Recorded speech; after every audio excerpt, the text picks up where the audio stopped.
नमस्कार दोस्तों, स्वागत है आपका स्टडी आईक्यू में। मैं हूं आपका दोस्त राहुल सायगांवकर और आज हम लोग एक बहुत ही जरूरी विषय पर चर्चा करने वाले हैं। हम लोग बात करने वाले हैं जलियांवाला बाग मैसेकर के बारे में। हम क्वाइट श्योर कि हमारे व्यूअर्स जानते हैं जलियांवाला बाग मैसेकर के बारे में, जहां पे हिस्टोरियंस कहते हैं कि 1000 से भी ज्यादा भारतीय शहीद हुए थे। तो हम लोग इस इंसिडेंट के बारे में देखेंगे और इससे जुड़ी हुई एक कंट्रोवर्सी के बारे में हम लोग चर्चा करने वाले हैं आज। ये क्या कंट्रोवर्सी है? देखिए, रिसेंटली जलियांवाला बाग जो हिस्टोरिकल प्लेस है, जो कॉम्प्लेक्स है, वहां पे कुछ बदलाव लाए गए हैं, यानी कि उसको रिवैम्प किया गया है और रिसेंटली उसको इनॉग्रेट किया गया था। उसके बाद एक कंट्रोवर्सी छिड़ चुकी है। स्पेशली हिस्टोरियंस, दूसरे एक्सपर्ट्स ये कह रहे हैं कि यहां पे हिस्ट्री को डिसफिगर किया गया है। आप यहां पे देख सकते हो, बहुत ही स्केदिंग आर्टिकल है द प्रिंट में, Jallianwala Bagh victims memory deserves better. यहां पे लिखा गया डिज्निफिकेशन इजंट प्रिजर्वेशन। काफी ज्यादा आलोचना की गई है। डिज्निफिकेशन मतलब यहां पे कुछ बदलाव लाए गए इन द म्यूजियम, कुछ स्टैट्यूज वगैरह लाए गए। मैं आपको पिक्चर्स दिखाऊंगा, उसके चलते काफी क्रिटिसिज्म चल रही है। यानी कि लोग ये कह रहे हैं कि जलियांवाला बाग जो हिस्टोरिकल प्लेस है उसको रिवैम्प तो किया गया है, लेकिन जो शहीद हुए हैं उनकी मेमोरी को डिसरिस्पेक्ट किया जा रहा है बाय मेकिंग और bye turning it a tourist destination और अ टूरिस्ट स्पॉट। तो हम लोग इस कंट्रोवर्सी के बारे में थोड़ी देर में बात करेंगे, लेकिन हमारा प्राइम फोकस रहेगा जलियांवाला बाग इंसिडेंट को जानने में। From exam perspective it is very important. Prelims में सवाल आ सकते हैं और यहां पे मैं आपको मेंस पर्सपेक्टिव से कुछ आइडिया दूंगा कि कैसे प्रिपेयर करना चाहिए फॉर द एग्जामिनेशंस। अगर आप एग्जाम प्रिपेयर कर रहे हैं, competitive exams like UPSC, civil service examination और state PSC, do visit studyIQ.com या फिर डाउनलोड करें हमारा app from Google Play Store to know more about us. Right, let's talk about Jallianwala Bagh incident. I am quite sure कि हमारे बहुत सारे viewers जानते हैं कि जलियांवाला बाग इंसिडेंट हुआ था 13 अप्रैल 1919 में, और mostly because of the Rowlatt act. जैसे हम जलियांवाला बाग की बात करेंगे, हम रॉलेट एक्ट की बात करेंगे। So the incident dates back to 1919। अब ये तो सही बात है, लेकिन अगर मैं आपसे एक सवाल पूछूं या फिर एक स्टेटमेंट बताऊं कि the seeds of Jallianwala Bagh massacre were sown in Sarajevo in Bosnia Herzegovina in 1914 when the Archduke Ferdinand was assassinated। यानी कि मैं ये कह रहा हूं कि जलियांवाला बाग मैसेकर की जो रूट्स हैं वो वर्ल्ड वॉर 1, विश्व युद्ध पहले जो बिगिन हुआ था उसकी बिगिनिंग में है। तो अगर आप ये स्टेटमेंट सही है या नहीं, इसको एनालाइज कीजिए, क्या हम इन चीजों को कनेक्ट कर सकते हैं। यही चीज आपको करनी है from exam perspective, specially from mains perspective. इस चीज को समझना है फ्रॉम अ मैक्रो लेवल। अब वो स्टेटमेंट सही है या नहीं, बहुत हद तक सही है। चलिए मैं आपको समझा देता हूं शॉर्ट में।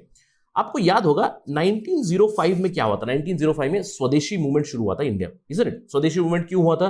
बंगाल का विभाजीकरण किया था ब्रिटिश लोगों ने, तो उसकी रिटेलिएशन में, उसके प्रोटेस्ट में स्वदेशी मूवमेंट शुरू हुआ। ऑल्दो स्वदेशी मूवमेंट बड़ी जल्दी फिजल आउट भी हुआ। 1907 तक ऑलमोस्ट खत्म हो चुका था because of the split in Congress. ये सब जानते हैं हम इतिहास से। उसके लिए एक और प्रॉब्लम ये भी थी कि लीडरशिप वैक्यूम हो गई थी। जो भी लीडर्स थे, जैसे कि अरबिंदो घोष ने रिटायरमेंट ले ली, बाल गंगाधर तिलक, उन्हें अरेस्ट किया गया, उसके बाद वो लंदन चले गए, उनका एक केस था, वो केस लड़ने के लिए लंदन चले गए। तो एक लीडरशिप वैक्यूम जरूर आई थी। लेकिन जैसे ही बाल गंगाधर तिलक इंडिया में वापस आए तो उन्होंने फिर से फ्रीडम मूवमेंट को शुरू किया। ये हम सब जानते हैं। अब इसी दौरान आप जानते हो कि 1914 में अगस्त में सारायेवो में आर्कड्यूक फर्डिनेंड की हत्या हुई थी। उसके बाद वर्ल्ड वॉर 1 शुरू हुआ और इस वर्ल्ड वॉर 1 में ब्रिटिश इन्वॉल्व हो गए। अब ब्रिटिश ने वर्ल्ड वॉर 1 में इन्वॉल्व होने के बाद इंडिया के बहुत सारे सोल्जर्स भी वहां पे भेजे। Indian soldiers also contributed in the world war 1। बहुत से शहीद भी हुए, राइट।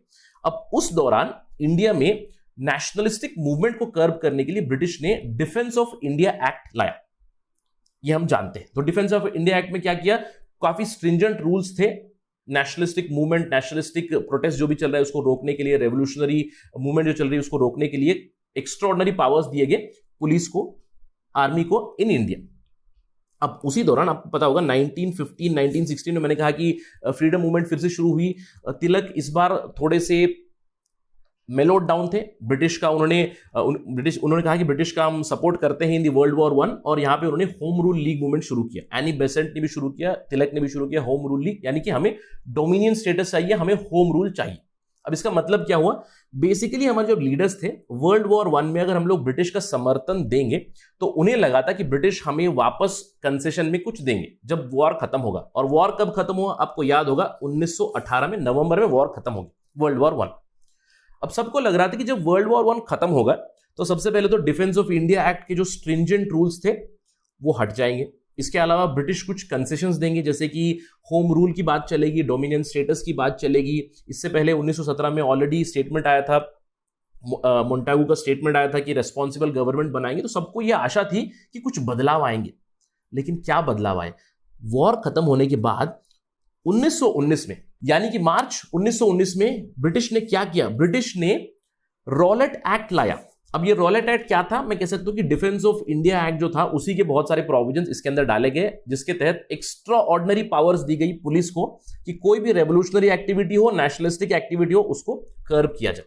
तो प्रॉब्लम क्या थी? एक तरफ हम इंडियंस ये विश कर रहे थे कि ब्रिटिश हमें कुछ एडमिनिस्ट्रेटिव रिफॉर्म्स देंगे, एडमिनिस्ट्रेटिव कंसेशंस देंगे, क्योंकि वर्ल्ड वॉर 1 खत्म हो चुका है, हम लोगों ने उनका समर्थन किया था, और उन्होंने हमें क्या दिया? उन्होंने हमें रॉलेट एक्ट दिया। अब ये रॉलेट एक्ट का नाम क्या था? Anarchical and revolutionary crimes act 1919 में पास किया गया मार्च में। किसकी रिकमेंडेशन पे? सिडनी रॉलेट कमिटी थी, उन्होंने रिकमेंड किया कि ये रूल्स कैरी आउट होने चाहिए। Basically defence of India act जो था उसी के रूल्स को इन्होंने बदल के एक और नया एक्ट बना दिया, जो बड़ी जल्दी पास किया गया इंपीरियल लेजिस्लेटिव काउंसिल में। इस बिल का सभी इंडियंस ने विरोध किया था, उसके बावजूद बड़ी जल्दी ये बिल्स पास हो गए और रॉलेट एक्ट्स बन गए। अब यहां पे क्या पावर दी गई? देखिए, एक्स्ट्राऑर्डिनरी पावर थी, मतलब ब्रिटिश गवर्नमेंट के पास, ब्रिटिश पुलिस के पास, आर्मी के पास इतने ज्यादा पावर दिए गए कि जो भी रेवोल्यूशनरी एक्टिविटी है, नेशनलिस्टिक एक्टिविटी है, अगर कोई कर रहा है, अगर सस्पेक्टेड भी है तो उन्हें पकड़ लेंगे, 2 साल के लिए जेल में डाल देंगे, कोई ट्रायल नहीं चलेगा। आर्बिट्ररी पावर से। इसीलिए नेशनलिस्टिक मूवमेंट को स्टॉप करने के लिए इन्होंने रॉलेट एक्ट लाया। अब ये जब रॉलेट एक्ट आया था, ब्रिटिश ने एंटिसिपेट भी किया कि पंजाब में प्रॉब्लम हो सकती है।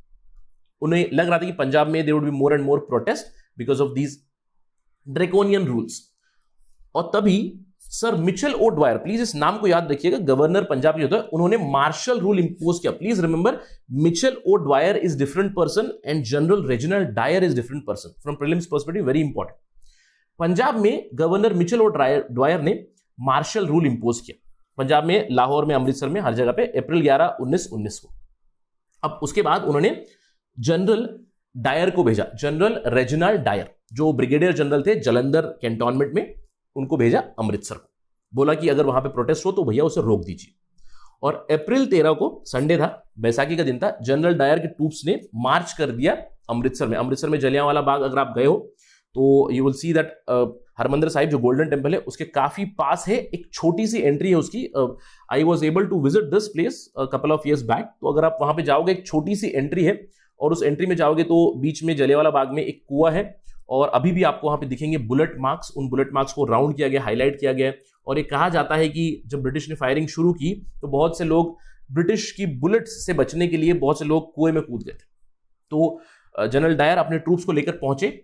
ऑल्दो इनका मैंडेट क्या था कि अगर 4 से ज्यादा कोई असेंबली में है तो उन्हें डिस्पर्स कर दे, उन्हें वार्न करे कि असेंबली ना करे। लेकिन जलियांवाला बाग इंसिडेंट, जैसे कि मैंने आपको बताया, 13 तारीख को बैसाखी थी, तो लोग असेंबल हुए।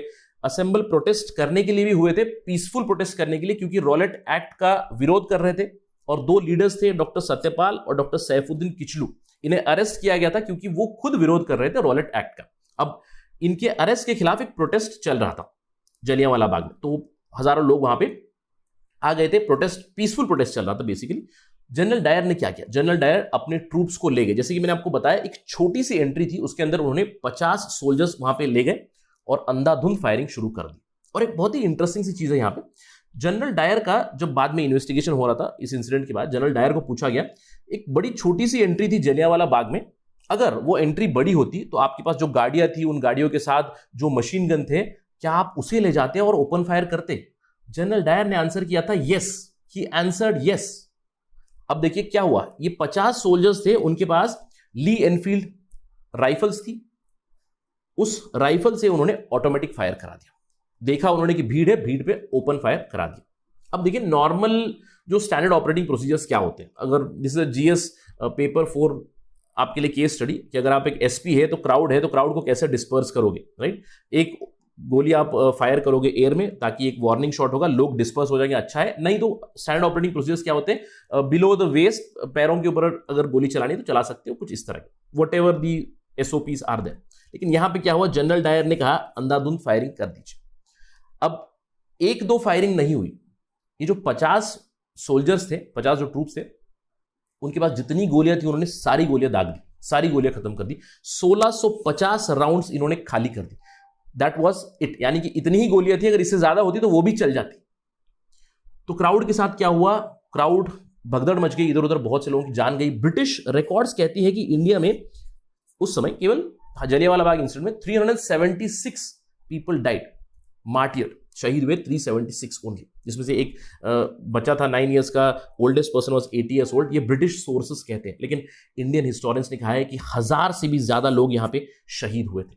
तो it was one of the horrific incidents, a black spot on British. अब इसके आफ्टरमाथ में क्या हुआ, इसके आफ्टरमाथ में बिल्कुल प्रोटेस्ट तो चलना था। एक मैक्रो लेवल से अगर हम लोग बात करें तो Jallianwala Bagh incident it angered Indians.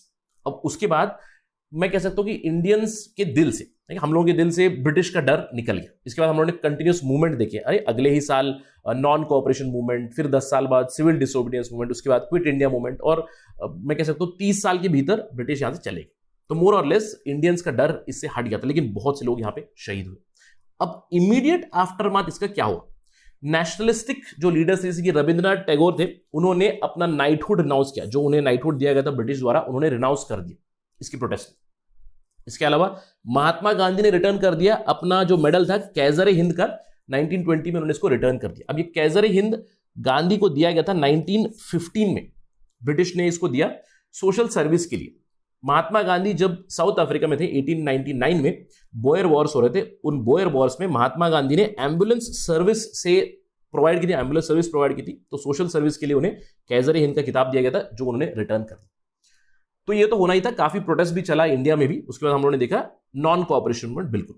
लेकिन ब्रिटिश की तरफ से क्या आफ्टरमाथ हुआ, क्या कोई रिकॉन्सिलेशन थी, क्या कोई माफी थी, क्या कोई इन्वेस्टिगेशन हुई?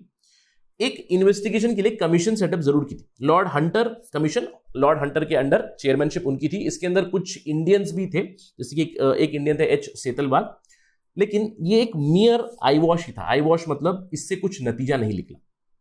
इनफैक्ट अगर आप इसके ट्रांसक्रिप्ट पढ़ोगे, इसकी हिस्ट्री को देखोगे, तो जनरल डायर को भी विटनेस के लिए बुलाया गया। यहाँ पे बहुत से लोगों को विटनेस बुलाया, पूछा गया कि क्या हुआ एटसेट्रा।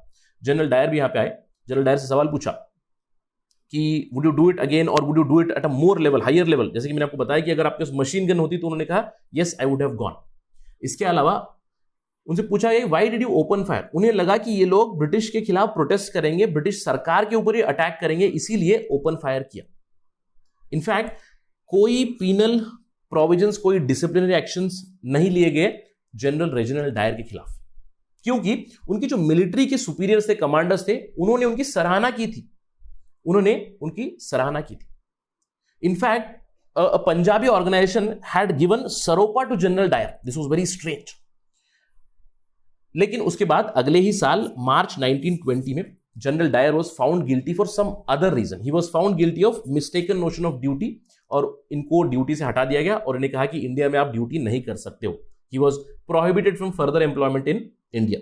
और आपको ध्यान रखना है, general Reginald Dyer who was responsible for Jallianwala Bagh incident, he died because of illness in 1927। Please remember this, 1927 में सेरेब्रल हैमरेज की वजह से इनकी डेथ हुई थी। अब सवाल उठता है, सर मैंने तो सुना है कि उधम सिंह ने डायर को मारा था 1942 में। तो 1942 में Udham Singh, one of the survivors from Jallianwala Bagh incident, वो लंदन जाके उन्होंने मिचेल ओ ड्वायर को मारा था। मैंने कहा था गवर्नर जिन्होंने मार्शल रूल इंपोज किया था, he killed Michael O'Dwyer, not general Reginald Dyer. Please remember this from prelims point of clear. यानी कि ब्रिटिश की तरफ से कोई रिकॉन्सिलेशन नहीं थी। ऑल्दो एक मैं कहता हूं सोलेस क्या थी, आफ्टरमाथ ऑफ इंसिडेंट में ब्रिटिश पॉलिटिकल सर्कल्स में इसको काफी ज्यादा क्रिटिसाइज किया गया। कहा गया कि जनरल डायर का जो बहुत ही कैलस एटीट्यूड था। Secretary of state of war उस समय पे जो थे Winston Churchill, who later on became the prime minister of Britain also, उन्होंने इसकी कड़ी आलोचना की थी हाउस ऑफ कॉमन्स में। अगर आप उनके वर्ड सुने, वो कहते हैं द क्राउड वॉज अनआर्म्ड, वो कहते हैं the crowd was unarmoured, they were not protesting, they were not attacking anybody, फिर भी ओपन फायर हुआ। ओपन फायर ऐसा हुआ कि पहले सीधे लोगों पे गोलियां दागी गई, जब लोग लेफ्ट राइट जा रहे हैं तो लेफ्ट राइट गोलियां दागी गई, जब लोग गोलियों से बचने के लिए नीचे झुक के बेसिकली बचने लगे उससे, तो ग्राउंड के ऊपर भी गोलियां चलाई गई। यानी कि लोगों को मारने के हेतु से ही गोलियां यहां पे चलाई गई थी। This was one of the horrific incidents. वो कहते हैं कि 8-10 मिनट तक कंटिन्यूसली गोलियां चलती रही जब तक गोलियां एम्यूनिशंस खत्म नहीं। Horrific incident. अब ये तो थी जलियांवाला बाग मैसेकर की हिस्ट्री। अब यहां पे क्या हुआ है, कंट्रोवर्सी क्या है, let's come back to the news today. आज कंट्रोवर्सी क्या चली, जैसे कि मैंने आपको बताया कि जलियांवाला बाग जो हिस्टोरिकल प्लेस है उस कॉम्प्लेक्स को रिवैम्प कर दिया गया। मैंने आपको बताया एक छोटी सी एंट्री थी, जो बाग था वहां पे एक वेल है एटसेट्रा, तो वहां पे कुछ इस तरह की डेवलपमेंट की गई है। बहुत सी छोटी छोटी गार्डन्स आ गई है, एक टूरिस्ट डेस्टिनेशन की तरह जरूर दिखता है ये। This is the night view, और यहाँ पे एक लाइट शो भी चलता है। यहाँ पे ये कहा गया है कि इस लाइट शो से हिस्ट्री बताई जाएगी जलियांवाला बाग की, जिससे प्रेरणा मिलेगी लोगों को। अभी फिलहाल लोगों को पता चलेगा कि जलियांवाला बाग में क्या हुआ था। इसके अलावा आप देख सकते हो टाइल्स लगाए गए हैं, कुछ नई फ्लोरिंग आ गई है, कुछ वुडन पाथवेज आ गई है, और स्टैचूज है, कुछ इस तरह की हिस्ट्री यहाँ पे दिखाई गई है। और जो पाथवे थी छोटी सी नैरो, वहां पे आप स्टैट्यूट्स देख सकते हो कुछ इस तरह के। चलिए मैं आपको ले चलता हूं डायरेक्टली ट्विटर हैंडल पे प्राइम मिनिस्टर नरेंद्र मोदी के। वहां पे आपको पता चलेगा कि किस तरह का इसका प्रमोशन भी हुआ था। देखिए ये है Twitter handle prime minister Modi का। जहां जहां कर्सर मूव हो रहा है वहां पे आप ध्यान दीजिएगा। Join me as we inaugurate the renovated complex of Jallianwala Bagh Smarak. अगस्त 28 को ये इनॉग्रेट किया गया ऑफ द हॉरिफिक मैसेकर। यहां पे प्राइम मिनिस्टर मोदी ने कहा है it is going to instil a spirit of gratitude and reverence towards the martyrs. तो मैं आपको यहां पे एक छोटा सा वीडियो प्ले करके बताने वाला हूं which is on the Twitter handle itself. So wait and watch this video. थोड़ा सा ऑडियो प्रॉब्लमेटिक हो सकता है।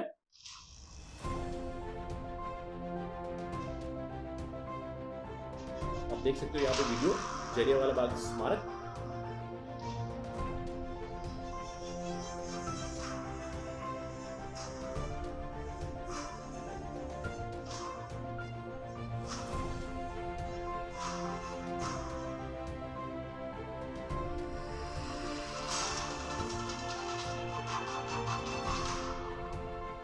तो आपने देखी इमेजेस, आपने देखा वीडियो, जिससे ये पता चल रहा है कि काफी ज्यादा रिनोवेट किया गया है, रिवैम्प किया गया जलियांवाला बाग कॉम्प्लेक्स को। ये पाथवे है जहां पे आपको बहुत सारे स्टैट्यूट्स मिलते हैं। लेकिन जैसे ये इनॉग्रेट हुआ उसके बाद एक कंट्रोवर्सी छिड़ गई। अब कंट्रोवर्सी क्या थी, बहुत सारे हिस्टोरियंस, दूसरे एक्सपर्ट्स, इनफैक्ट ऑपोजिशन के कुछ लीडर्स ने भी बताया कि यहां पे हिस्ट्री को डिसफिगर किया गया है। जैसे कि मैंने आपको आर्टिकल बताया था, यहां पे Jallianwala Bagh victims memory deserves better, यानी कि they deserve better.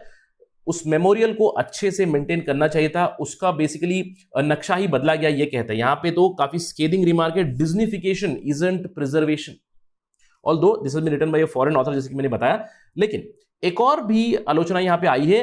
Kishwar Desai, prominent writer, यहां पे उन्होंने एक लेटर लिखा है प्राइम मिनिस्टर मोदी को, जहां पे उन्होंने कहा है what is wrong with the Jallianwala Bagh restoration. एक ओपन लेटर है जहां पे उन्होंने कहा है those who died there should be remembered within a space which is historically correct. यानी यहां पे हिस्ट्री को डिस्टॉर्ट किया जा रहा है। इनफैक्ट जो हमारे शहीद हुए थे उन्हें डिसरेस्पेक्ट किया जा रहा है। इस चीज को ऑपोजिशन ने भी हाईलाइट किया, जहां पे बताया कि जलियांवाला बाग मैसेकर के जो शहीद थे उनकी डिसरेस्पेक्ट हो रही है बाय रिनोवेटिंग दिस कॉम्प्लेक्स। यहां पे एक टूरिस्ट डेस्टिनेशन, एक टूरिस्ट स्पॉट बनाया जा रहा है जलियांवाला बाग को, ये कहा है। अब आप मुझे बताइए ये क्रिटिसिज्म वारंटेड है या अनवारंटेड है, लेकिन एक कंट्रोवर्सी तो जरूर छिड़ चुकी है। Do let me no in the comment section about your thoughts about this renovated complex of Jallianwala Bagh. Let me help you with your answering, क्योंकि मैं अपना डिस्कशन एंड करना चाहूंगा एक अच्छी आइडिया के साथ, क्योंकि मैं एक और हिस्टोरिकल प्लेस के बारे में बात करने वाला हूं जिसको हम लोग कंपेयर कर सकते हैं। It is a similar to Jallianwala Bagh incident. हम लोग देखते हैं क्या हुआ है ऑश्विट्ज में। अगर आपने ऑश्विट्ज का नाम सुना है, ऑश्विट्ज पोलैंड में है। यहां पे वर्ल्ड वॉर 2 के दौरान नाजी लोगों ने एक कॉन्सेंट्रेशन कैंप बनाया था। आपको याद होगा, Nazis had created many concentration camps to persecute the Jews. Jews को मारने के लिए, फिल्टर आउट करने के लिए बहुत सारे कॉन्सेंट्रेशन कैंप बनाए गए थे। उसमें सबसे बड़ा था ऑश्विट्ज, जो पोलैंड में आता है। अगर हम लोग इस मेमोरियल को देखें, यहां पे आपको पता चलेगा कैसे रिस्टोरेशन हुई है और उसकी ओरिजिनल हिस्ट्री को अभी भी मेंटेन रखा गया है। आप देख सकते हो यहाँ पे हाल्ट स्टॉप का साइन है, although new sign, but the pathway has been kept same. अगर आप देखिए यहाँ पे गेट थोड़ा सा बड़ा कर दिया गया है, लेकिन आप यहाँ पे ऑब्जर्व कर सकते हो स्टिल द रस्टिक लुक्स, यानी कि old building, old looks, old roads है। बिल्कुल रिनोवेशन हुई है, रिवैम्प हुआ है, लेकिन वो रस्टिक लुक, वो ओल्ड लुक जितना हो सकता है उतना मेंटेन करने की कोशिश की है। अगर हम लोग यहाँ के म्यूजियम्स की बात करें, म्यूजियम्स में यहाँ पे उनके कुछ पुराने कपड़े यहाँ पे दिखाए गए हैं for exhibition, they have been put. उनका जो शेड्यूल है, कुछ लोगों की पिक्चर्स है, फोटोज है, कपड़े हैं जो इस कैंप में थे। इसके अलावा उनकी जो चीज़ें थी, जो कैंप में लाए जाएंगे, उनकी जो चीज़ें बिलोंगिंग्स रहेंगी, उसकी एक स्पॉट बनाई गई है, एक ब्लॉक बनाया गया उसका, ताकि पता चले कि कहाँ उसे फेंका जाता था, कहाँ डेड बॉडीज़ की स्पॉट थी। ये सारी चीज़ें वहाँ पे बताई गई है। इसके अलावा ये थी जो एग्जीक्यूशन प्लेस, एग्जीक्यूशन मतलब यहाँ पे लोगों को खड़ा करेंगे और डायरेक्टली गोली दाग देंगे उनके ऊपर। कुछ एग्जीक्यूशन प्लेस के बारे में इसको भी प्रिजर्व करके रखा हुआ है। इसके अलावा एक और उदाहरण है, ये जहां पे कॉन्सेंट्रेशन कैंप्स में गैसिंग की जाती थी, यानी कि गैस भेजकर लोगों को जो मार दिया जाता था, उन गैस के कैनिस्टर्स या फिर कैन भी रखे गए हैं प्रिजर्व करके, ताकि जब आप वहां पे विजिट करें तो you try to reminisce the thing, you try to experience that thing, क्योंकि हॉरिफिक इंसिडेंट है। आप समझोगे कि किस परिस्थिति से वो लोग गुजरे थे, और उससे it will instil that fear against fascism, right. तो कुछ इस तरह की उन लोगों ने अभी भी रेस्टोरेशन की हुई है, मेंटेन की हुई है। तो do let me know whether this is a good way of restoring और what we have done with the Jallianwala Bagh in your comment section. With that let me end my thoughts. Thank you for watching. Jai Hind.